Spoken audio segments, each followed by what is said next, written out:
들은 왜 무신론자가 되었는가 궁금하지 않으십니까? 다 예수 믿는 사람들, 다 교인들, 그리스도인들이었던 세상에서 어떻게 이렇게 근대로 넘어오면서 무신론자들이 되었을까? 1882년 독일의 철학자 프리드리히 니체는 그의 책 즐거운 학문에서 광인의 입을 통해서 이렇게 외치고 있습니다. 신은 죽었다. 신은 죽었다. 그리고 우리가 신을 죽였다. 그는 대낮에 등불을 들고 시장 광장을 뛰어다니면서 신은 죽었다고 외칩니다. 그리고 그 신은 우리가 죽였다고 합니다. 여기서 우리가 누굽니까? 근대인을 가리킵니다. 근대인들. 이때 우리가 되짚어볼 질문이 있습니다. 도대체 유럽은 어떻게 하다가 하나님을 세상의 중심에서 밀어낼 수 있었을까? 근대인들은 왜 무신론자들이 되었는가? 우리가 알던 중세는 어땠습니까? 교회가 막강한 권력을 가지고 교회의 권위에 의해서 모든 것이 움직여졌습니다. 정치, 경제, 사회, 문화, 또 군사, 외교 이런 전반에 교회에 의해서 다 좌우가 됐습니다. 교회가 중심이었습니다. 1717년 독일의 황제 하인리히 4세가요. 그 한겨울에 알프스 산을 넘어서 이탈리아로 갑니다.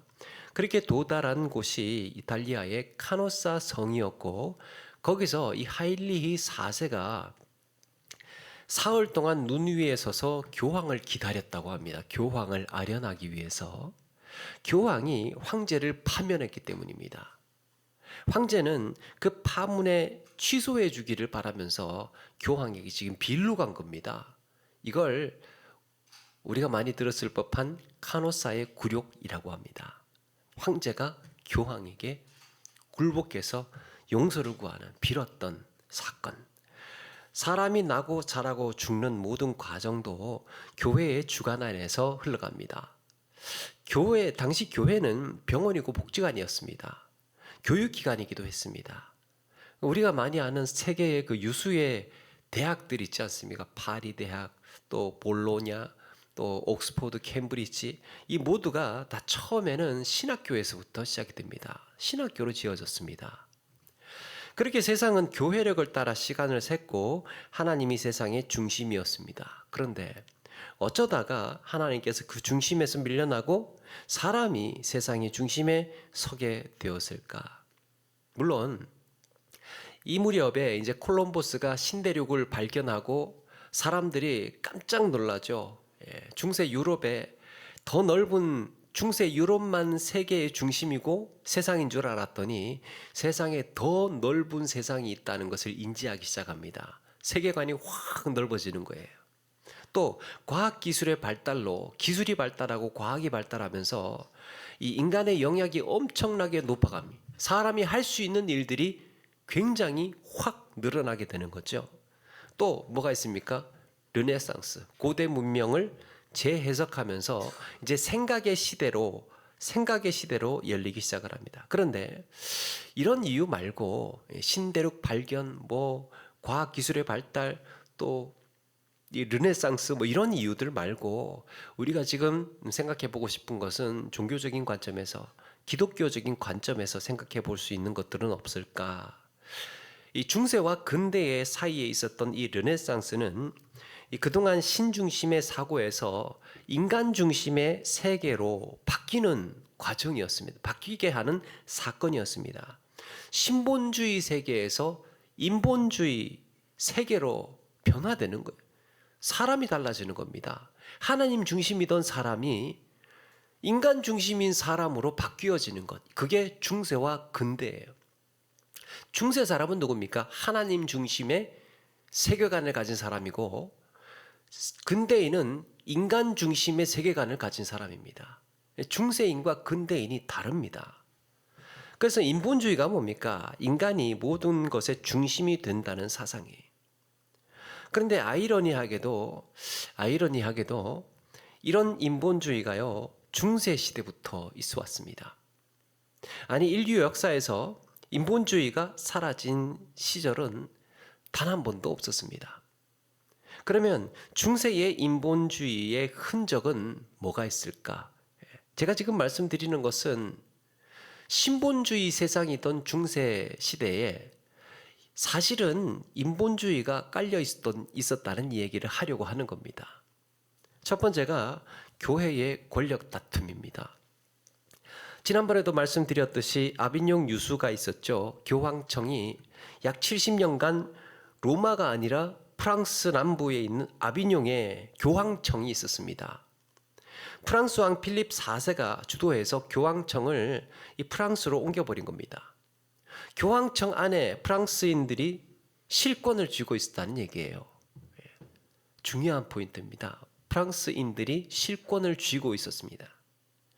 나중에 다시 로마로 교황청을 옮기려고 새 교황을 뽑았는데 프랑스는 이걸 거부하고 거기에서 거기 나름대로의 대립 교황을 뽑습니다. 거기도 교황을 또 뽑아요. 그런 교회의 권력 다툼으로 인해서 교황이 둘이 됩니다.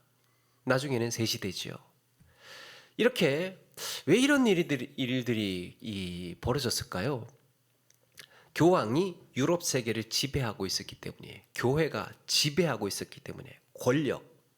당시 교황청은 11조, 군주들의 기부금, 또 수많은 엄청난 유럽 전체의 교구들의 헌금, 이거는 뭐 막대한 자금이죠. 이 막대한 자금이 사방에서 받아내고 있었습니다. 그러다 보니까 세속 군주들에게 영향력을 행사할 수 있었던 거예요. 힘이 있으니까. 영국의 헨리 8세가 종교개혁을 할 때 겉으로 드러난 이유는 뭡니까? 이혼 문제였습니다. 교황청이 이를 허락하지 않자 헨리 8세는 스스로 교회의 수장이 되는데 그걸 성공회라고 하지요. 그런데 여기에 감추어진 또 하나의 이유가 뭡니까? 영국 전역에 있는 엄청난 수도원과 교회 부지들이 있었습니다. 다 그 교회 땅입니다. 막대한 헌금이 로마 교황청으로 흘러 들어가고 있었습니다. 영국 돈이, 어찌 보면 영국 돈의 영국 자금인데 이게 다 헌금이든 뭐다 하면서 로마로 다 흘러 들어가고 있었던 겁니다. 헨리 8세는 성공회를 선언하고 자기 이 독립교회를 선언하고 이런저런 이유로 수도원과 땅과 재물을 몰수합니다. 게다가 교회는 하나님의 대리자라는 명분으로 무수한 부패를 저질렀습니다. 사람들은 교회가 이런 권력 다툼을 하고 세상과 다를 바 없는 부패를 자행하는 모습을 보면서 무슨 생각을 했을까요? 저런 사람들이 믿는 하나님이라면 차라리 안 믿는 게 낫겠다. 이런 권력 다툼이 세상과 다를 바 없는, 세상 사람들과 다를 바 없는 다툼이 교회에서 안에서 일어나고 있었던 거죠. 두 번째, 교회의 주도의 상거래입니다. 상거래. 예수님께서 성전에 가셨을 때 사람들이 성전세를 받기 위해서 환전을 하고 있고 제물로 드려야 되는 소나 양이나 비둘기 같은 것들을 팔고 있었습니다. 예, 예수님께서 매매하는 자들을 내쫓으시고 돈 바꾸는 자들의 상을 엎으시고 그러면서 뭐라고 하십니까? 내 집은 만민이 기도하는 집이라 하지 아니하였느냐? 너희는 강도의 소굴을 만들었도다. 종교 지도자들은 뒷돈 받으면서 이런 장사를 눈 감아주고 있었습니다. 아니면 뒤에서 밀어주고 있던가 자기 친척들 시키든가. 성전이 가진 특징을 이용해서 수익을 올리고 있었던 겁니다. 입장료 내라고, 세금 내라고, 헌금 내라고, 이 모양 저 모양에. 그런데 이런 모습이 여러분 중세 교회에서도 반복됩니다. 독일의 면제부 판매 위원장이었던 요한 테첼은 이런 말을 했지요. 동전이 연복에 떨어지는 순간 영혼은 연옥에서 튀어나온다. 쨍그랑하고 동전이 튀지 않습니까? 그런 것처럼 영혼이 연옥에서 튀어나온대요. 돈 내면 구원받는다는 얘기하고 있습니다. 돈 내면 구원받는다. 구원받고 싶으냐? 돈 내라 말하고 있는 겁니다. 오직 은혜에 의한 구원을 외면했고 오직 그리스도의 구원의 완전성을 부정하는 말입니다. 면죄부를 팔았죠. 하나님을 인간과 거래하는 존재로 만들어버렸습니다. 하나님을 거래하는 존재로. 구원은 돈 내야 받을 수 있는 상품이 되었던 겁니다. 구원 돈 내야 받을 수 있는. 세 번째, 하나님의 이름으로 자행된 폭력입니다. 하나님의 이름으로 처형하고 하나님의 이름으로 고문하고 하나님의 이름으로 처벌을 하는 잔인한 처벌. 대표적인 것이 십자군 전쟁입니다. 예루살렘 탈환을 위해서 군사를 일으킨 거룩한 성전이라고 하지만 사실 거기에는 어마어마한 또 부패와 또 비리와 무자비한 학살이 있었습니다. 로마 교황청은 이단 신문소라는 기관을 또 만들었습니다. 이단 신문소라는 게 있었어요. 가톨릭 교회에 반하는 사상들을 다 가려내는 거예요. 경찰 같은 재판소, 법원 같은 교회가 이런 역할을 했던 겁니다. 그래서 약간 다른 가톨릭 교회에 반하는 이단 사상들을 조사하고 밝혀내 가지고 이제 재판을 신문을 하는 겁니다. 여기에 잔인한 고문, 저도 이렇게 찾아봤더니 설교 시간에 얘기 안 하는 게 낫겠더라고요. 그런 막 흉악하고 잔혹한 이런 고문들이 많습니다. 고문과 화형으로 이어졌습니다. 이것은 사람들에게 이런 의문을 남깁니다. 만약에 하나님이 선하시다면 왜 하나님의 이름으로 이런 일이 벌어지는 걸까? 하나님이 선하신데 왜 이런 일이 사람들을 통해서 일어나는 걸까? 만약에 하나님이 전능하시다면 왜 이것을 허용하시는 걸까? 왜 이걸 내버려 두시는 걸까? 이런 의문을 남기게 했던 겁니다. 그러면서 조금씩 이런 생각을 하게 됩니다. 신이 없거나 있어도 우리와 무관하다. 누군가가 이런 말을 했습니다. 폭력은 언제나 가장 강력한 무신론 선교사다. 폭력은 하나님이 없다는 것을 증명하는 가장 강력한 선교사래요. 참 폭력이 이 예수 안 믿게 하려면, 시험 들게 하려면 폭력적인 언행, 폭력적인 것, 이런 것들이 오히려 이 교회 안에 있었다라는 거죠. 종교교역자 존 칼빈은 하나님을 아는 지식과 우리 자신을 아는 지식은 서로 밀접하게 연결되어 있다고 얘기했습니다. 하나님을 아는 지식과 사람에 대해서 아는 지식은 이게 따로 있는 게 아니고 같이 연결되어 있다는 겁니다. 하나님에 대한 지식은 하나님의 형상인 사람을 통해서 얻는다는 말이기도 합니다. 이게 뭐겠습니까? 하나님의 존재를 증명하는 가장 큰 증거가 교회예요, 교회. 하나님이 살아계시다는 것을 증명하는 가장 큰 증거가 교회고 교인입니다. 교인 보고 하나님 아는 거예요. 교인 보고. 야, 하나님이 계시다면 저런 행동, 저런 말, 저런 생각이 나올 수 있겠구나. 야, 이런 세상에서 저렇게 구별된 사람을 가만히 보니까 정말 하나님이라는 분이 계시기는 계시나 보다. 교인 보고 확인하는 겁니다. 교인 보고. 그런데 그런 교회가 권력과 탐욕으로 싸우고 부패한 모습을 보이다 보니까 오히려 하나님이 안 계시다는 가장 강력한 증거가 되고 말았다는 겁니다. 교회에서 권력, 부패, 폭력 이런 것들이 교회 안에서 일어나고 있으니까 어떤 면에서는 세상보다 더 흉악하고 더 잔혹한 일들이, 더 교활하고 교묘한 일들이, 안 그런 척하면서 더 그런 것, 이런 일들이 교회 안에서 일어나고 있으니까 하나님이 안 계시다는 강력한 증거가 인 걸로 보여졌던 거죠. 네 번째는 중세 신학이 메말라 있었던 겁니다. 건조했습니다. 살아계신 하나님을 만나고 소망을 품고 위로를 얻는 인격적인 하나님을 만나는 것이 아니고 논리적으로 설명하기에 바빴습니다. 중세 스콜라 철학이, 기독교 철학이 그랬습니다. 17세기 이후의 신학자들이 중세 신학을 비판하면서 이런 식의 논쟁을 했다고, 이런 식의 논쟁이 오갔다고, 중세의 신학자들 사이에서 이런 논쟁이 오갔다고 이야기를 하는데요. 무슨 논쟁을 했느냐 하면, 바늘 끝에 천사가 몇 명이나 앉을 수 있을까? 바늘 끝에 천사가 몇 명이나 앉을 수 있을까? 천사의 무게는 몇 그램일까? 뭐 이런 거. 깃털보다 가벼운가? 또 이런 물리적인 사고, 영적인 존재를 물리적인 사고로 증명하려고 했던 것. 아담에게는 배꼽이 있을까 없을까? 뭐 이런 거. 좀 궁금하긴 한데 사실 그걸 성경에서 가르치고 말하고 밝히고 있지는 않잖아요. 배꼽은 탯줄의 흔적인데 태어나지 않고 창조된 아담에게 배꼽이 있다면 그게 뭘 의미하는 걸까? 또 그런 것. 하나님 자신이 이런 것도 있습니다. 하나님은 자신도 들 수 없는 돌을 만들 수 있는가?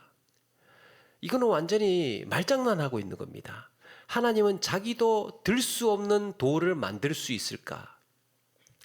전능성의 역설입니다. 하나님이 무엇이든지 할 수 있지 않습니까? 하실 수 있는 분이라면 자신도 들 수 없는 돌을 만든다면 돌을 들지 못하시는 하나님이 되고, 만약에 만들지 못한다면 그것도 전능성에 이제 문제가 제기되는 겁니다.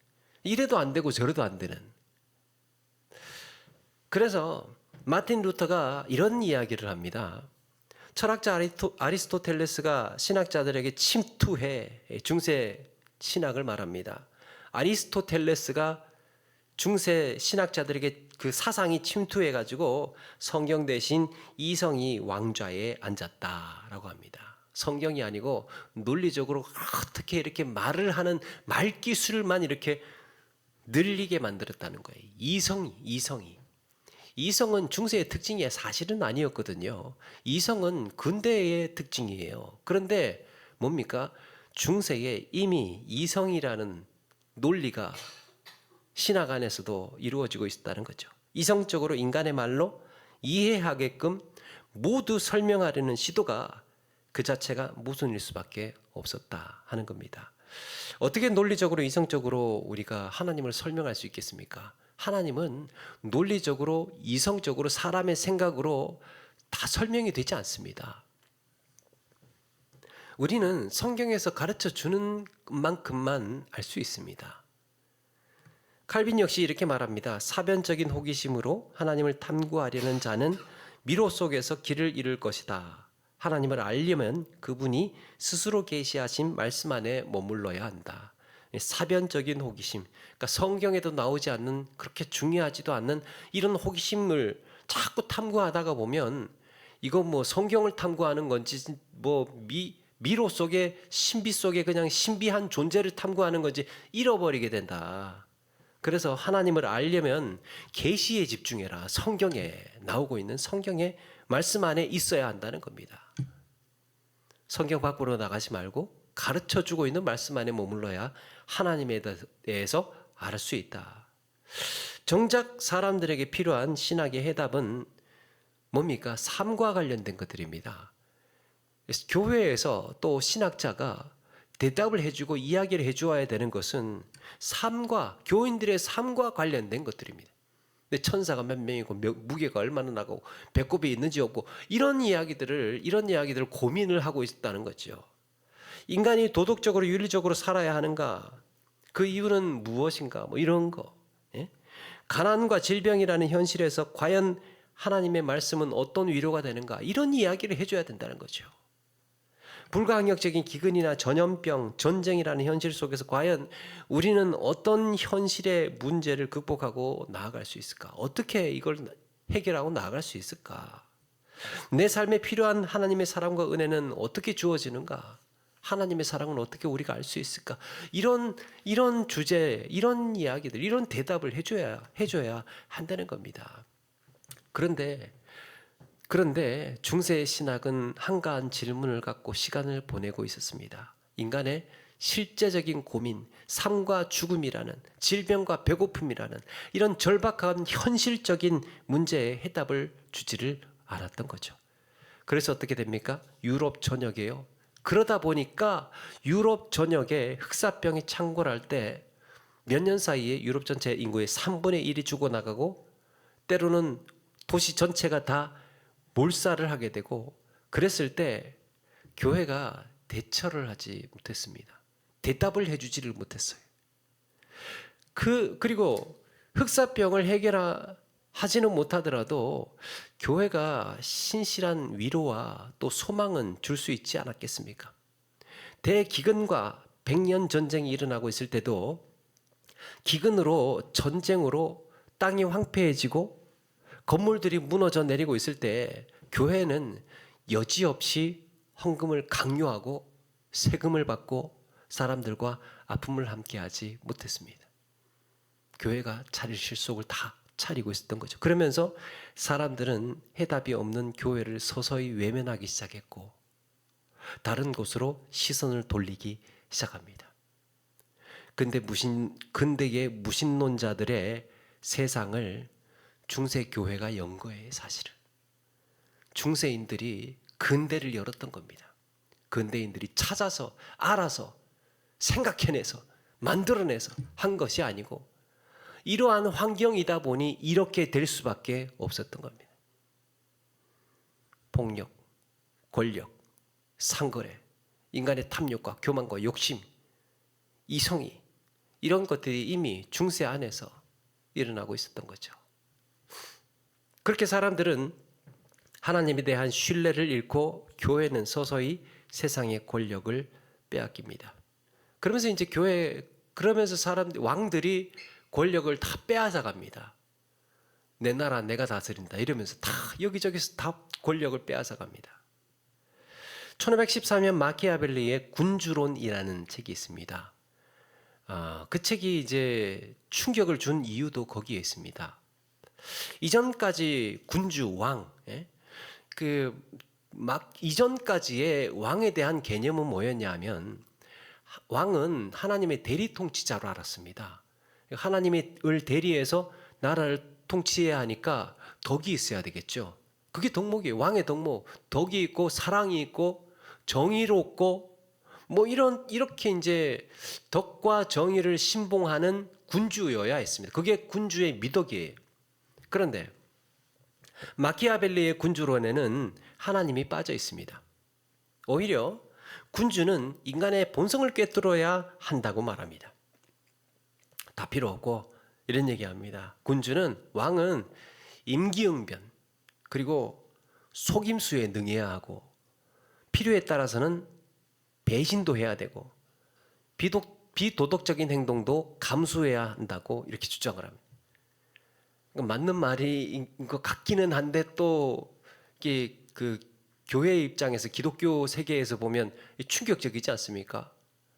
덕과 사랑은 무슨 그러면서 마키아벨리가 왕은 자고로 속일 줄도 알아야 되고 필요하면 배신도 해야 되고 비도덕적인 행동도 해야 되고 임기응변도 해야 되고 그래야 왕으로 권력을 유지할 수 있다라고 말하고 있는 거예요. 이게요, 이 책이 처음에 나왔을 때요. 처음에 나왔을 때 지금 우리가 정치에 대한 생각을 가지고 있으면 우리가 사실은 이게 상식적으로 다 용인되고 이해하는 것들입니다.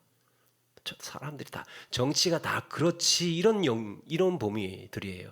정치가 다 그렇지. 그러니까 좀 때로는 좀 비도덕적이기도 하고 때로는 필요하다면 좀 속일 때도 있고 여기저기 이렇게 권력 눈치 봐서 이제 줄타기 좀 잘해야 되고 뭐 이런 것들 뭐 상식적으로 다 아는 것들 아닙니까? 그런데 그때 당시에 이렇게 해야 된다라고 쓰고 나니까 굉장히 충격이었습니다. 그런데 겉으로는 그러면서 이 책에 대해서 막 신랄하게 비판을 합니다. 세상에 어떤 저렇게 군주론을 썼느냐고 저런 책을 썼냐고. 그런데 웬걸요, 뒤에 가서는 다 읽고 있었습니다. 뒤에서는 다 읽으면서 막 진짜 야 신박하다 신박해 이러면서 뒤에서는 다 읽으면서 겉으로는 막 열변을 토하면서 그렇게 비난을 했던 거죠. 나폴레옹이 그렇게 이 책을 좋아했답니다. 나중 얘기인데 나폴레옹이 막 줄을 쳐가면서 막 각줄을 달아가면서 야 세상에 이런 책이 있다 그러면서 나폴레옹이 그렇게 이 군주론을 좋아했다고 합니다. 지금은 당연한 신학 없는 정치가 시작이 된 거예요. 지금은 당연하죠. 정치의 신학, 정치와 신학 이거는 상상할 수도 없잖아요. 지금은 우리는 정치에 교회가 관여한다고? 이거는 뭐 상상할 수도 없는 시대에 살고 있는데 그때는 충격이었던 겁니다. 하나님이 없는 정치의 시대가 열린 겁니다. 하나님이 없는 정치. 그렇게 세상은 하나님 없는 사회를 채비하고 있었습니다. 그런데 마키아벨리의 군주론 같이 세상은 하나님과의 결별을 준비하고 르네상스의 인문학에 열광하면서 수많은 사상을 이제 막 쏟아내고 있을 무렵에 에라스무스 같은, 기억나십니까? 에라스무스 같은 사람이 헬라어 신약 성경을 만들어내고 성경을 번역한 책이 나오게 되고, 마틴 루터나 존 칼빈이나 지빙글리나 존 녹스나 이런 종교 개혁자들도 함께 준비되고 있었던 겁니다. 이성의 시대, 하나님이 없는 시대가 열리는 와중에 종교 개혁자들도 같이 시작되고 있었던 거죠. 오늘 말씀에 이렇게 말씀합니다. 너희는 이전 일을 기억하지 말며 옛날 일을 생각하지 말라. 보라, 내가 새 일을 행하리니 이제 나타낼 것이라. 내가 그것을 알지 못하겠느냐? 반드시 내가 광야의 길을 사막의 강을 내리니 그랬습니다. 하나님이신 줄로 믿습니다. 중세부터 품고 있었던 이미 사실은 중세부터 품고 있었던 인본주의가 교회의 권력 다툼, 탐욕, 폭력 이런 현실과 동떨어진 신학을 통해서 드러났습니다. 사실은 인본주의가 드러난 거예요. 중세에 원래 있었던 인본주의가 근대에서 드러난 것이지 없다가 생긴 게 아니라는 겁니다. 그래서 대기근, 백년전쟁, 흑사병이라는 재앙을 겪으면서 교회의 민낯이 드러났습니다. 원래 교회가 이랬다라는 게 드러났던 겁니다. 이로 인해서 사람들이 교회를 떠나고 무신론자를 고백하게 되었습니다. 한편으로는 종교개혁의 명분이 되기도 했습니다. 그래서 개혁을 하게 되었다 하는 거죠. 시대가 바뀌고 믿음의 시대에서 이성의 시대로 넘어갔지만 하나님께서는 새 일을 준비하고 계셨습니다. 하나님은 여전히 역사의 주인 되시는 하나님이신 줄로 믿습니다. 존 칼빈이 인간을 가리켜서 하나님의 영광을 비추는 거울이라고 했습니다. 하나님의 영광을 비추는 거울이래요, 사람이. 그리스도인들이 어떻게 사느냐에 따라서 하나님의 영광이 드러날 것인지 아니면 누군가 하나님을 외면하게 될 것인지 우리의 책임을 기억해야 한다는 겁니다. 우리가 어떻게 살아야 할 것인지에 따라서 하나님이라는 존재가 드러나기도 하고 빛이 나기도 하고 아니면 하나님을 떠나기도 하고 외면하기도 하고 그렇게 한다는 거죠. 중세시대에 보였던 교회의 권력 다툼, 탐욕, 폭력, 현실을 외면한 가르침이 오늘 우리에게 일어나고 있는 것은 아닌가 돌아보게 됩니다.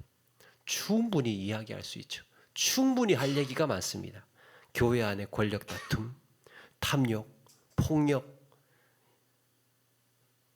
우리의 삶은 지금 배고프고 지금 삶에 당장에 필요한 위로가 있고 당장에 소망이 있어야 하고 당장에 힘이 필요한데 그냥 딴 얘기하고 있고 그냥 나의 피부에 와닿지 않는 이야기하고 있고 그러고 있으면 힘이 빠지지 않겠습니까?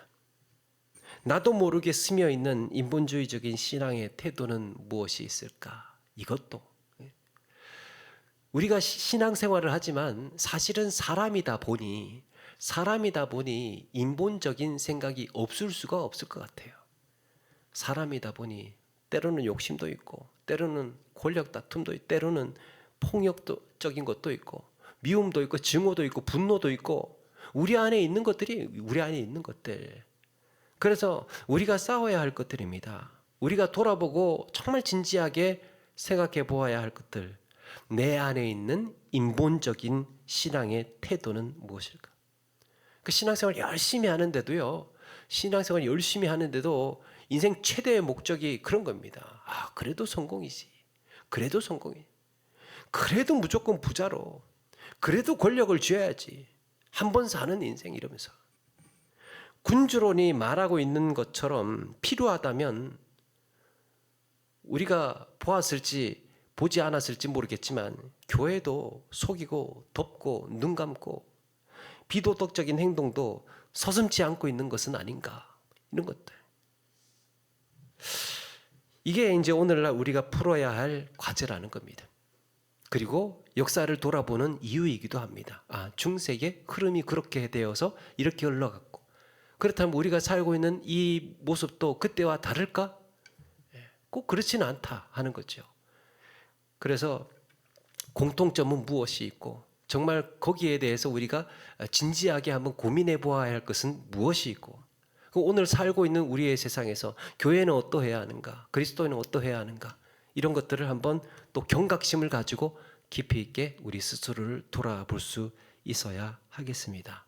그러므로 하나님께 지혜를 구하고 세상에 우리가 정말 빛과 소금의 역할을 회복해 나가면서 아름다운 그리스도인으로 살아가시는 저와 여러분 되기를 주의 이름으로 축원합니다.